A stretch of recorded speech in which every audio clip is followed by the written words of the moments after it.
G'day YouTube. Might be a nice time to go for a bit of a walk. Just having had 13 millimetres, half an inch in an afternoon storm. We have 63 centimetres of water in the number 1 buoy wall. We have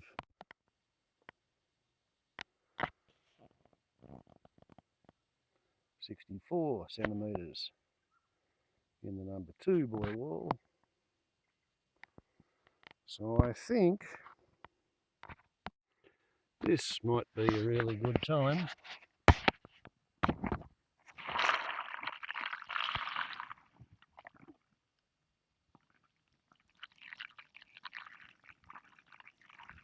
to siphon a little bit of water down the hill and into the dam.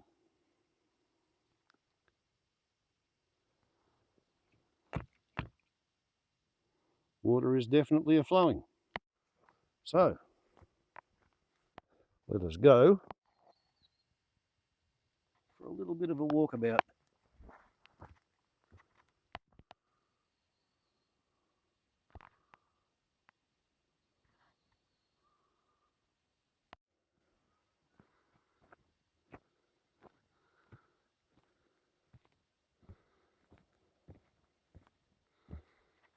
Fresh new growth.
Seems to be an airlock somewhere in there.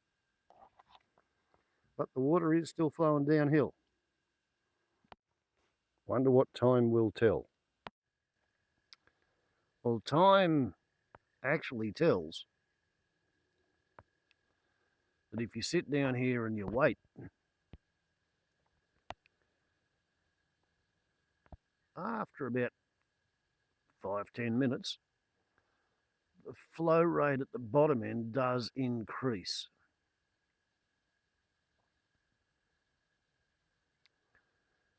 In fits and in starts, and in spurts and in bubbles.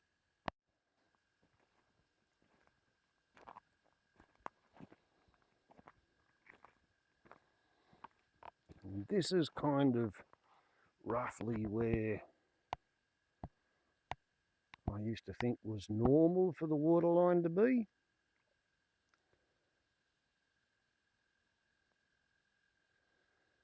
Before the millennial drought showed me that that was water level in a good time.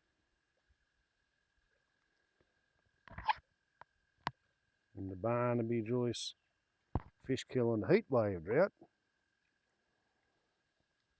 showed me that it was almost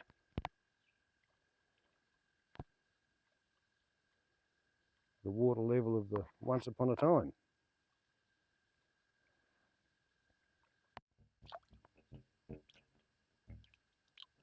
Still making blub blub blubbity noises.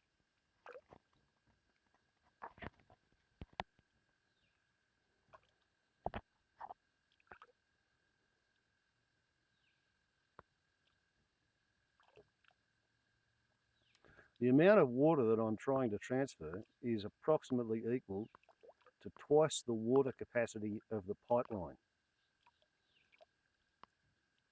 480 metres. of 1.25 inch rural poly pipe.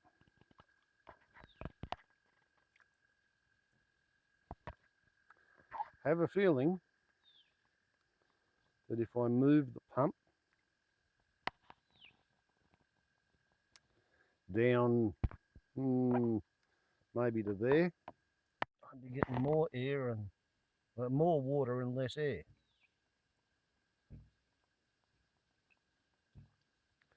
Also get the feeling that if I let this run for about another half an hour, it'll bleed the air out of the pipeline. But in the gripping hand, there is the factor that the sun is touching the western horizon just about now. So I think I'm going to leave that thing bubble farting along like that and wander back on up to the hut. And I'll run the operation on the dipstick from here on in, and then see if I can't do something about getting the air out of the pipeline on another day. Kind of big news yesterday, about this time of day. A friend of mine in town with a TV told me, according to NBN News, 2 confirmed corona cases in Glen Innes. That was 7 days after the cruise ship slash floating petri dish Ruby Princess disgorged 1,300 or 1,700 or something passengers. I think 5 or 9 of them were already known to be sick. All the passengers had been swab tested. Test results weren't in. New South Wales Department of Health miraculously on Friday night, despite Australian Prime Minister having stood up in Parliament on Wednesday or Thursday, assured the nation that as a result of all the cases we imported when we flew people back to Australia from Japan after they were stuck on some cruise ship, Empress of the Sea or whatever it was. Therefore, there were going to be no more cruise ships coming into Australia. I think he said it on Wednesday or Thursday. So Friday, 3 more cruise ships rock up in Sydney. On the weekend, the Australian Federal Customs and Border Force, FARS, they were told that New South Wales Department of Health had given a green light for all the passengers on the Ruby Princess to be offloaded and allowed to go home under their own steam and self-isolate when they got home. Why any career bureaucrat in their right mind working for the Department of Health during a pandemic global crisis would do that, and why the border customs control farce would unthinkingly, unblinkingly let it go on in front of them, beggars the imagination. We're talking mindlessly, robotically obedient, slavish bureaucratism, box ticking, you know, oh, we can't think for ourselves, tick, tick, tick, tick, tick.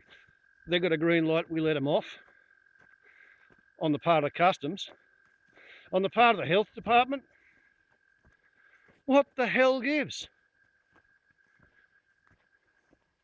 Did somebody from the tourist industry apply pressure by whatever means to the health department to let all those Australians get off the petri dish and run around into the loose in the community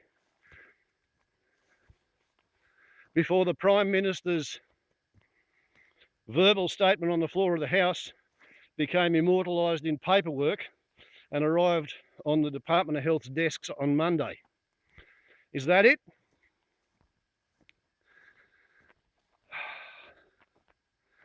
Because as late as Tuesday last week, my local Member of Parliament, New South Wales, Adam Marshall, with whom I have a few bones to pick regarding National Party sanctioned extermination of feral food plants, fruit trees, growing in public road reserves.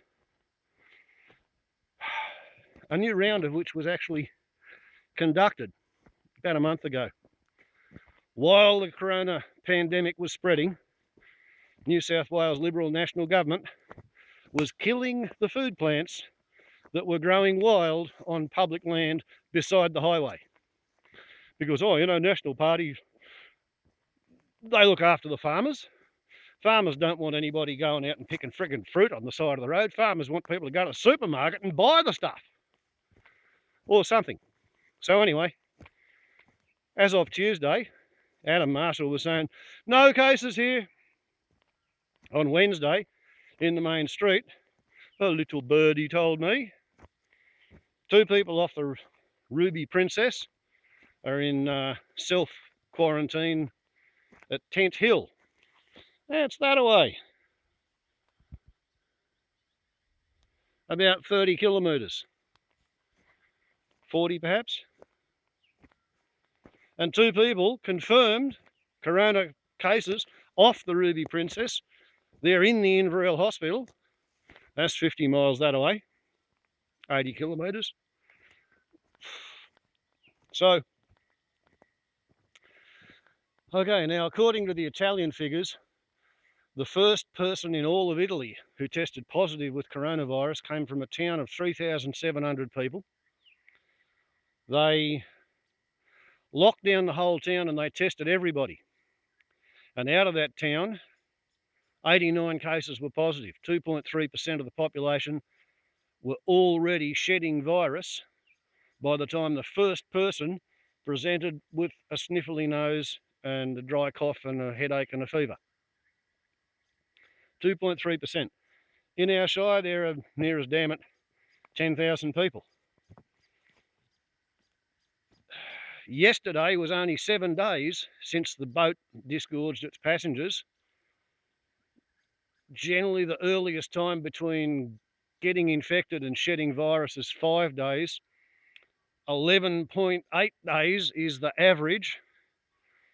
So those cases in Glen Innes today, more than likely, they did not come from contact with the people off the Ruby Princess. They've come from somebody else who was already in the community 2 to 3 weeks ago. And that means we've probably got 200 to 500 asymptomatic, more or less occult cases of COVID-19 in the Glen Innes 7 Shire.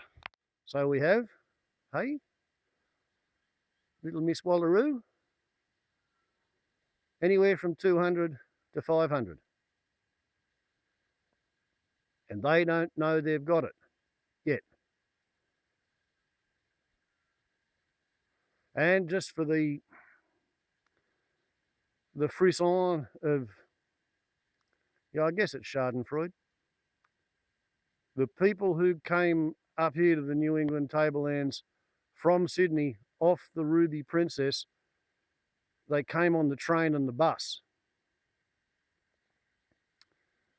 I did hear a story of 38 people went to a wedding and one person at the wedding went there with the coronavirus and all 38 people come away from the wedding with the coronavirus. That may be a Facebook relayed exaggeration, even if it was overblown by a half, if 16 or 17 people came away from the wedding because one person was getting in everybody's face, talking loud, singing, telling jokes, being very ho, ho, ho, hail fellow well metish. the life and soul of the party. How many people on a train from Sydney to Tamworth, and then a bus to Glen Innes, and then presumably a private car from Glen Innes out to Tent Hill? How many people will have inhaled SARS-2 coronavirus in the droplets on the train and the bus and the car? And they're going to start showing up in about another 3 or 4 days, if the figures that I have to hand are reasonable. And my theory is that if you look at death toll accumulated today, divide that into the known diagnosed caseload 3 weeks ago, then what you get is that's how many of the diagnosed are going to die with perfect medical care. And here in New South Wales, I think we're talking 11 deaths for 100, that's right now, 11 deaths now, for 134 cases 3 weeks ago. 16th of March is the earliest published figure I've got in the newspaper. It's the 17th of March's newspaper. So yeah, 2.5, nearly 3 weeks ago, 134 cases. All those figures are about right for 8.2%. Now, if you take into account the fact that half of the people who get infected don't show any signs and symptoms, that means you could have still 4.1% of the entire 80% of the population who gets infected. Yeah, call it 3.5% of the entire population of the nation looks like they might be going to die under ideal conditions, where there's enough hospital beds, where there's enough intensive care beds, where there's enough ventilators. But here in Australia, we are projected, calculated, forecast, prophesied to run out of intensive care beds on the 10th of April. So that will mean the 8.2% of diagnosed cases with a fatal result, that could double or more. You could get 15 or 20% of the diagnosed cases dying, which would be 7 to 10% of the population. And that's why the governments are shitting blue lights. That's why they're shutting everything down. Everything that doesn't actually matter is being shut down. Sport, fashion, entertainment, hospitality, gambling, auctions, massage parlours. If it's not actually vital, it's not happening, in an attempt to get the number of cases down to the point where the hospitals have a hope of dealing with it so that not so many people die. The brainwave that I sort of had, presumably simultaneously with hundreds of other people, thousands of other people all over the world, to use all of the empty motels and hotels that haven't got tourists in them, commandeer them and use them as isolation wards. That's pretty much going viral around the world. So when it's aeroplane time, people build aeroplanes. When it's steamboat time, they build steamboats. When it's time to think of what to do to contain the sick, everybody thinks up the same diarrhea at once. Okay, so we've missed the start of the news. And barely 80 litres has gone down in half an hour. So there's definitely some kind of an airlock problem there. And I'll get onto that at some other date. Who would have thought that the Horseshoe-Bat in China paid so much attention to what Greta Thunberg had to say? Who would have thought that the Horseshoe-Bat listened to Extinction Rebellion and saw how much the old farts, the space cadets like me, born from Sputnik to the end of Apollo, 57 to 73, the World War II baby boomers, World War II to Dien Bien Phu, 46 to 56, and the silent generation, the Depression and War babies, 1930 to 1945, the old farts. What did the old farts have to say to Extinction Rebellion? Oh, boo-hoo, you're blocking the road, go away. It's all too inconvenient.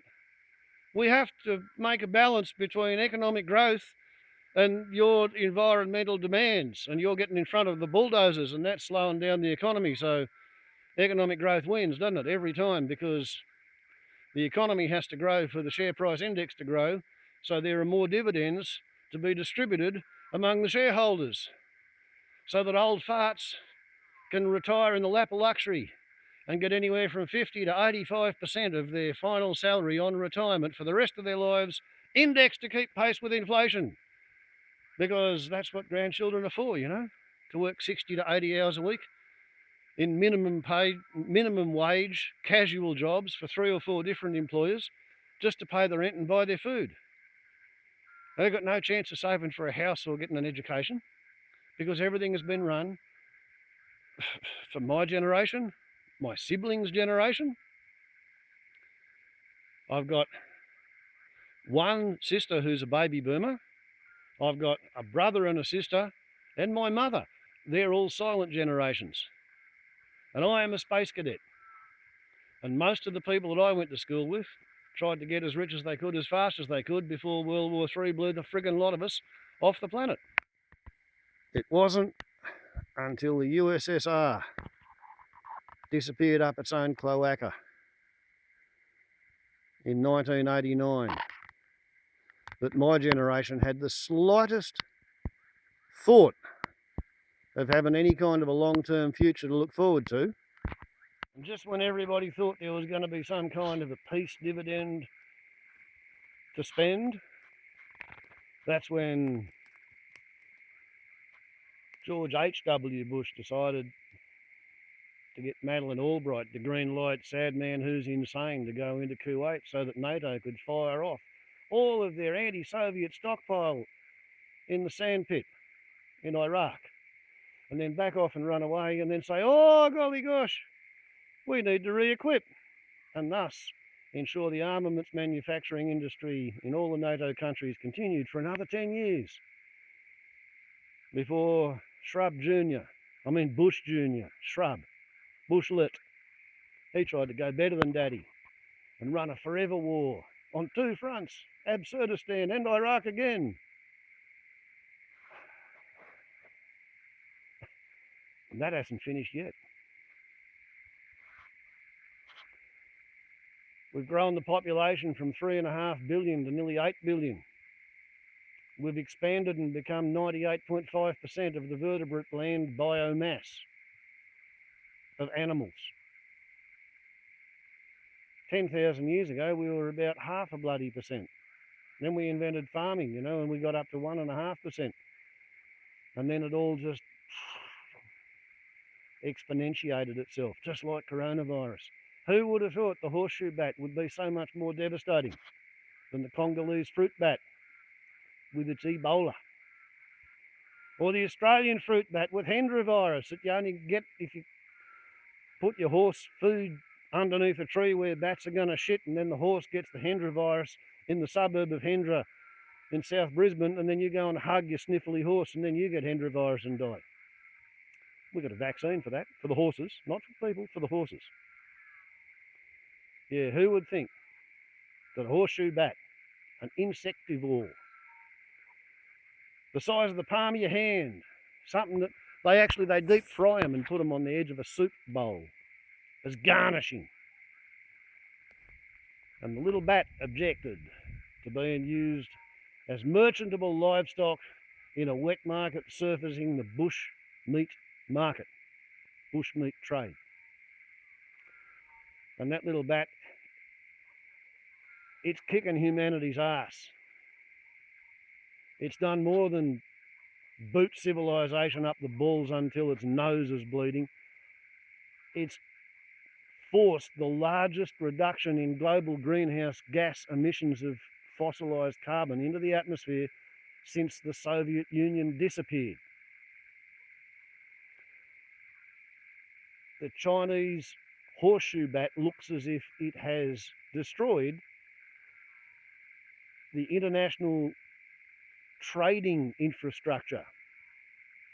All the companies that are dependent on overseas companies for the supply of everything that they do, and they've all spent their expected earnings 10 to 50 years off into the future. So if you shut it all down for 3 to 6 months to get control of a virus, golly gosh, gee darn shucks, there's nothing left for the economy to start up and running again. It needed continual momentum to keep it going. So the Chinese fruit horseshoe bats from Wuhan,